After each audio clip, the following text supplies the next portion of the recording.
Hi, I'm Allison Villars with the Department of Health and Human Services here at St. Tammany Parish Government. And I'd like to introduce to you two people who are working with the parish, Alex Miller and Mark Ruffo. And they're going to introduce themselves to you and tell you what they're doing with us. Hi, I'm Alex Miller. We're really excited to be here with you today, Allison, to talk about the assessment of fair housing that we're working on. And we've been working with you since August and are just very happy to be here to talk about it. I'll let Matt introduce himself as well. Thanks for having us here today. I'm Matt Ruffo with Asakura Robinson, and it's a pleasure to be here. Thank you, Matt.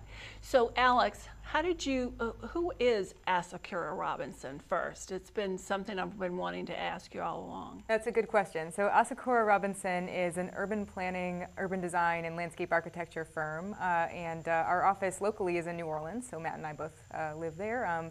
And we got started, about 13 years ago in Houston, actually, and New Orleans office is our newest one, and so we're really excited to have an opportunity to be doing work throughout the region because both Matt and I have been here for a good number of years and are just very happy to be up here in St. Tammany.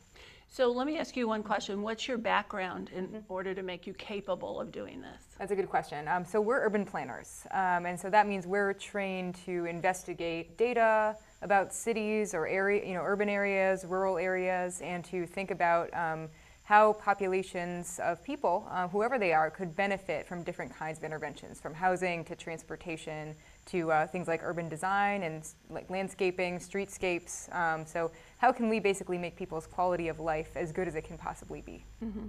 Well, Matt, are you an urban planner as well? I am. I'm an urban planner, and my focus is on transportation. And although we're going to talk about housing today, transportation, economic development, housing are all connected, and urban planners are responsible for solving problems that impact all of these different areas. And we'll talk about housing affordability today and its relationship with economic development and with transportation. That sounds great. So how did you get this gig? We actually had to apply to the parish, and we saw the request for proposals come out to do this. And we thought it was really interesting that St. Tammany is really one of the first in the nation to be doing this kind of study.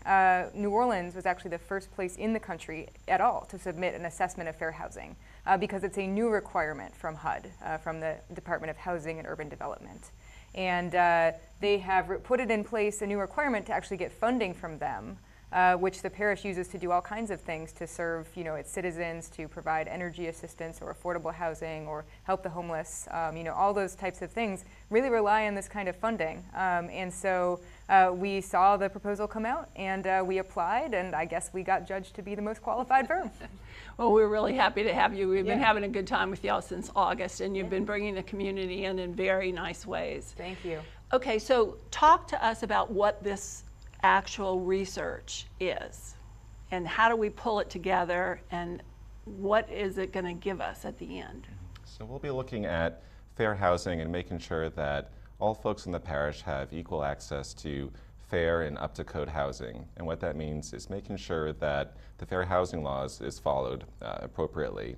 And the fair housing law prohibits discrimination against folks based on race, color, religion, national origin, sex, disability, and familial status. So whether you have kids or whether you're black, white, disabled, or no matter what your race or nationality is, you each have an equal access and equal choice in housing. Now, of course, different households have different levels of income, and so income is a very important consideration when looking at the availability of housing throughout the parish. And so if only expensive housing options are available, folks who work at Walmart, folks who work in the services industries, which aren't earning as much as others, will need to find a way to get to work from wherever they live. And if they don't have good, affordable housing options within reach, they may not be able to actually settle within the parish, and their tax dollars will have to come from somewhere else, or they will go somewhere else and won't be able to stay in the parish. Mm-hmm.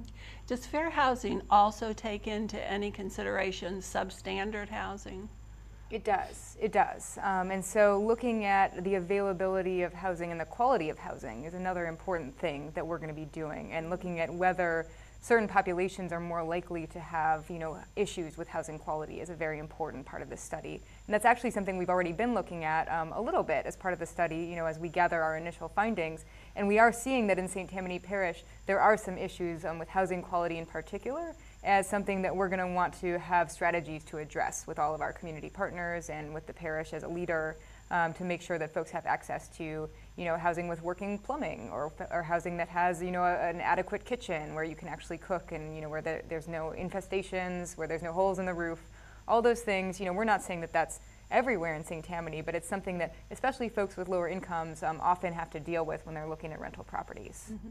Well, I know housing and urban development pretty well, because we do get one of their big HUD grants, the Community Development Block Grant, and I know that's why y'all are here doing the study. But one of the programs we have that we put on is doing housing rehab. It's small, it's not huge projects, but we've been finding some housing that is very unsafe for people to live in.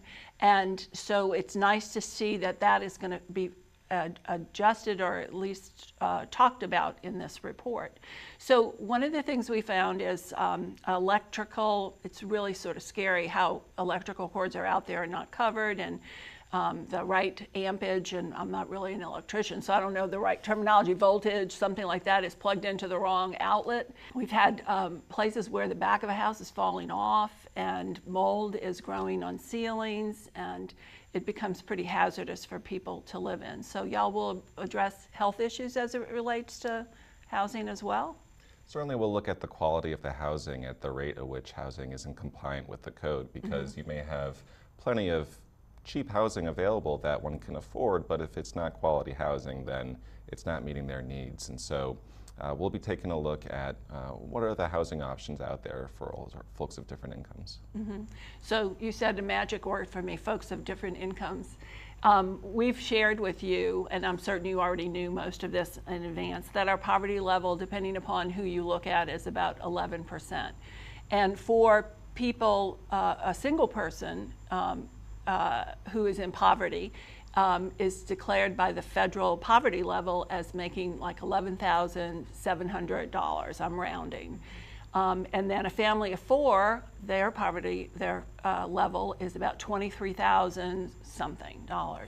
So when you look at that, it becomes an issue for how much they need to spend on housing. So can we talk a little bit about what you found out about the average rental of houses in the area? Absolutely. So, when you think about someone who's in poverty, for example, and you said, we're about $12,000, let's just say, a year that they're making.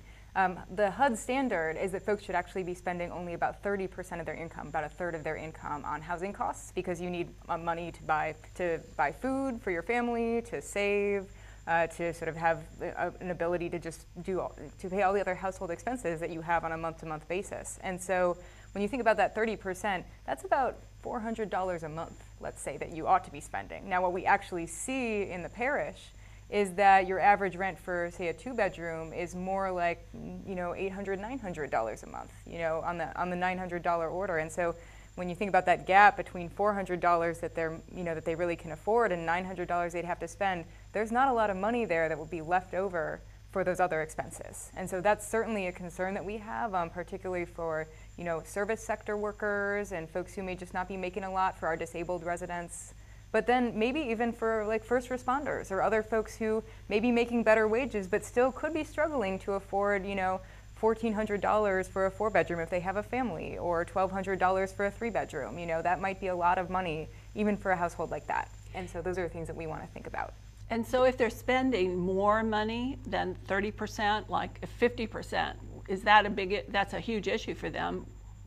That has a name, doesn't it? It does. Those are severely cost-burdened households. So cost burden is kind of the word that we use to talk about, how much of a burden is it for this family to pay the cost of their housing. And so we call those folks, if they're paying more than 50%, they are severely cost burdened. And so that's something that HUD defines as sort of a standard, and it is a significant problem that we're supposed to consider as part of this study. Especially among renter households, we found that in St. Tammany Parish, 1 out of 5 renter households spend more than half of their household income on housing alone. That's 20%. That's amazing. Yeah. we're going to need the data that you guys are mining for us, and we're going to be happy to use it and put it to good use. Because one of the things that the report will do is help us set priorities and goals by using community interaction. Can you talk to us about the community interaction we're going to see and what we've already done with that? Mm-hmm. Absolutely. The assessment of affordable housing or of fair housing in the parish is not just the work of government bureaucrats putting together a report. It really needs to be informed by citizen input. And that means going out to the community where people are and reaching them in their communities and finding out what are the specific challenges facing them, not just with locating and affording housing of a good quality for the entire family, but what is it, what barriers are there for them to access good education, good job, good training opportunities, and to access the same services and amenities that we all expect to enjoy from our high quality of life. And so we'll be going out and having 3 different public meetings in Slidell, in Covington, and in Bush over the next few weeks. Please visit the parish website to learn more about those. And we'll also be doing an online survey, which we hope to get in everyone's hands. And so everyone will have the opportunity to tell us what their priorities are, what challenges they face, whether or not they've been discriminated against in the search for housing. And we'll also be showing up at various housing fairs and job fairs. And so we'll be there talking to folks and trying to get their thoughts on what the parish needs to do to address some of these challenges for them. Okay, and we're actually doing some focus groups, and they are in very specific areas. Can you tell us what the areas are? Sure. So we're looking at transportation as one, because we know that the combined cost of housing and transportation is actually something that can have just as much impact on somebody's household budget. Your car insurance that you need to get around, or if you actually rely on sort of public transit options. What types of transit are available to you? If you're disabled, what are the options for you to get around? And so all of those things go into thinking about whether, when housing is distributed around the parish, how do people actually get from where they live to where the jobs are or the services that they need? So then another thing we're going to look at is real estate in general, and think about, talk to developers and realtors about what it's like to actually build this kind of housing, and what are the sort of challenges or factors involved in getting affordable housing constructed in the parish. Are there things we can do to make that easier? We're going to talk to the education sector and think about both kids as well as adult education opportunities, and think about how are folks actually getting the chance to get educated and earn higher wages in order to be able to afford better housing options in the parish. And I'm not sure, I think that's most of them. Am I missing any, Matt? I think that covers it pretty well, actually. Yeah. So if anybody wants to participate in a public meeting, or is a realtor or a real estate agent or someone in education who wants to participate in a focus group, it's open to them? Absolutely. It's open to the public. And so they could call us at Department of Health and Human Services in St. Tammany Parish Government, and we get them connected. So I hope they'll do that soon. The very next time that you guys are doing an open event is when? I believe the first public meeting is going to be October 10th in Bush, at the Bush Senior Center. Okay. And after that, that same week, we're going to have a October 12th meeting in Covington in the West 30s. And I believe the following week is our meeting in Slidell at the at the city's seat, the main administrative Parish building. Council chambers on this October 17th. Yeah. Okay, that's great. Well, we're looking forward to it. We're looking forward to the final report as well, and we appreciate you guys really working with us. I think it's important for all of our people in poverty in the parish that need to actually get a standard, not move out of substandard housing into housing that's more regulated, as well as our ALICE population. I know you guys know who that is, asset limited, income constrained, yet employed. And so they might be a deputy sheriff, a phlebotomist, LPN. I want to thank both Alex and Matt for joining me and telling us what you can participate in St. Tammany Parish in relationship to affirmatively furthering fair housing. Thanks.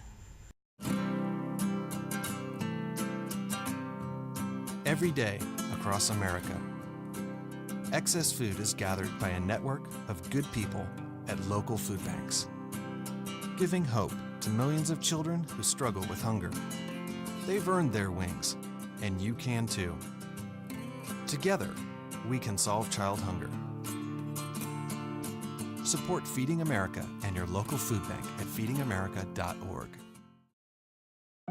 They told me a bottle couldn't dream. that I would never become a superhero.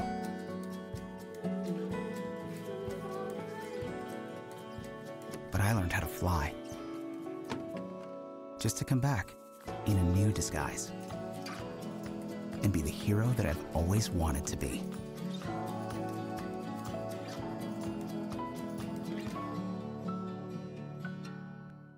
Research indicates that today's children may not live as long as their parents. That's why the American Heart Association created this new comprehensive health, wellness, and fitness movement, My Heart, My Life, to empower Americans to get healthier. As part of this movement, the American Heart Association is launching innovative programs in communities across the country, focused on eating and cooking healthier meals, getting daily exercise, and learning how to grow nutritious foods. We bring communities together with the common goal of improving health through fun and engaging activities like community kitchens, My heart, my life, my community. teaching gardens, My heart, my life, my garden. walking paths, and family fitness activities. My heart, my life, my path. With over 99% of Americans needing to improve their heart health, we want to encourage all children, adults, and families to get active together. My heart, my life, my family. Join the movement, myheartmylife.org.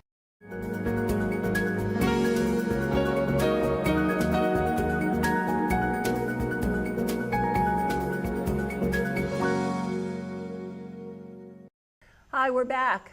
I'm Allison, and I have with me Kentrell Jones. Thanks for coming, Kentrell. Thank you, Allison. I'm happy to be here. So, Kentrell, you're here to talk to us about Habitat for Humanity and another organization, which we'll get into in a minute. Why don't you tell me about how you got started with Habitat? Well, I was a part of a program called Mission Continues, and that program challenges veterans to go out in their local community and serve beyond serving in the military. And so I knew I wanted to go to Habitat and volunteer. I believed in the mission. I felt that housing was the first step to a stable life. So that's how I got started at Habitat. I started off as a volunteer. Oh, that's great. And you're working at Habitat East, correct? Yes. And where are y'all located? We are located at 747 Old Spanish Trail in Slidell. Okay. And what do you do there? I am the Assistant Executive Director. Oh, cool. So what are your responsibilities? I deal with the homeowners, volunteers, and really we have a small staff, so whatever the Executive Director can't get to, I pretty much back him up and support him. So tell me about the people who come to you who want to own a home. Most of the families that come to us are individuals earning between 30 to 60% of the median income. And when you think about a family of four, they're earning about no more than $37,980. So these families can't get a conventional mortgage, so that's where we come in. They're hard-working individuals. They work at the hospitals, the schools, they're working in the school system, so we step in and we give them that opportunity for home ownership. And we have really three main criteria. Need, and that can be substandard living conditions, overcrowding, high rental costs, ability to pay. A lot of people think that the Habitat program is free, but it's not. There is a mortgage, but we keep it affordable. Most of our homeowners' mortgages are no more than $500. We make sure that it's under 30% of their monthly income.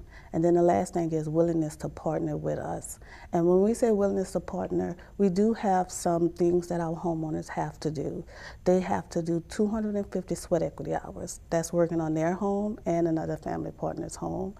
And they also have to attend pre-purchase homebuyer courses and financial fitness courses. Okay, I need to back up. They're not carpenters, they're not electricians, they're not plumbers, but they have to do the work?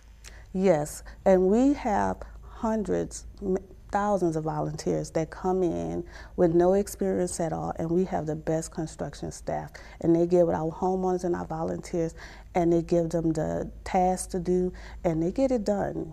Before it's over with, they're doing their own home. And even when we do our dedications, we give them a little toolbox and say, hey, this is your home now, and if something needs to be done, you have to get it done, because it is a home ownership program. That's wonderful. It's remarkable, actually. So I'd like to ask you about the other organization you serve, and that in this one, you are not a paid staff person. You're a volunteer again, but you're a volunteer on the board of directors. So will you tell me about the North Shore Housing Initiative, which is our community land trust? Yes, I am the secretary on the board for the board of directors, and the North Shore Housing Initiative is a land trust. And what happens with that program is that it is simple. The homeowner buys the home, and the land trust steps in and buys the land. And then we give it back to the homeowner on a long-term lease. And this helps the homeowner because the purchase price is reduced about $30,000 to $40,000. So that makes it affordable for the homeowner. It's a great program to fill in the gap, and we focus on workforce housing. So if I bought a home through that, if I were eligible and I bought a home, and I wanted to move, what happens to the house and the land, since I don't own the land? The program caters to individuals earning less than 80% of the median income. So if someone wants to sell the home, they have to sell it to someone that's at 80% or less of the median income. Okay, and the land still belongs to the land trust? Yes, the land is still belongs to the land trust. Okay. Well, I've seen places, I used to live in Vermont, and they had a remarkable land trust there.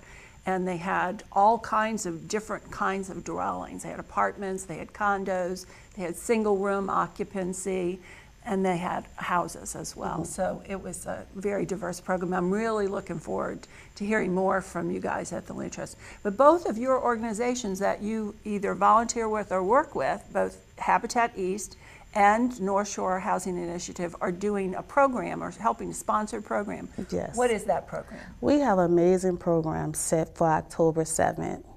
It is Make a House a Home. And that program that event is going to be at the Towers Building in Slidell, 520 Old Spanish Trail. It's going to be from 11 a.m. to 1 p.m. And this program is going to have a host of organizations that deal with housing. We have some great partnerships. The event is put on by St. Tammany Parish, the Louisiana Housing Corporation, Habitat for Humanity, and the North Shore Housing Initiative. We have some awesome banks that partner with us, Gulf Coast Bank and Home Bank, and a host of lender partners that's going to be there, Bayou Title, 110 Title, NOLA Lending, and USDA Rural Development. So all of these organizations are going to be there to talk to individuals and families about mortgage preparation, down payment assistance, credit repair. So they're going to have a host of things that they're going to be able to help families with. Habitat for Humanity and the North Shore Housing Initiative is also going to be there to talk about the financial assistance that we offer to individuals to gain home ownership. So this isn't going to be a stand-up people presenting out loud, is that right? No, it's not, and it's a free public event. So we want everyone to come out. It's kid-friendly. We're going to have free refreshments, and it's not just a stand-up event. You're going to go around and be able to speak with different organizations and have a kind of one-on-one with them to find out information about home ownership.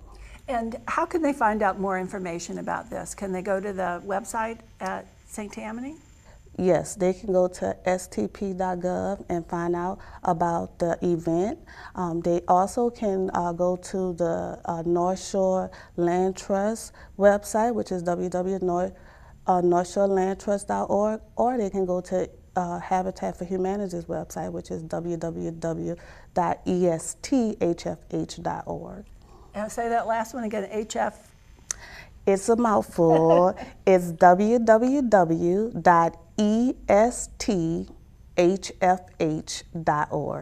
That's great. Cantrell, thank you so much for being here. I hope we'll see a whole lot of people out on October the 7th in the Towers building. Thank you, Allison. It's a wonderful event, and we hope that everyone will come out and learn about home ownership. Thanks again. I really appreciate you checking in to our site and listening to what we have to say. We're here to connect you with services that might be helpful for residents of St. Tammany Parish. Thanks a lot.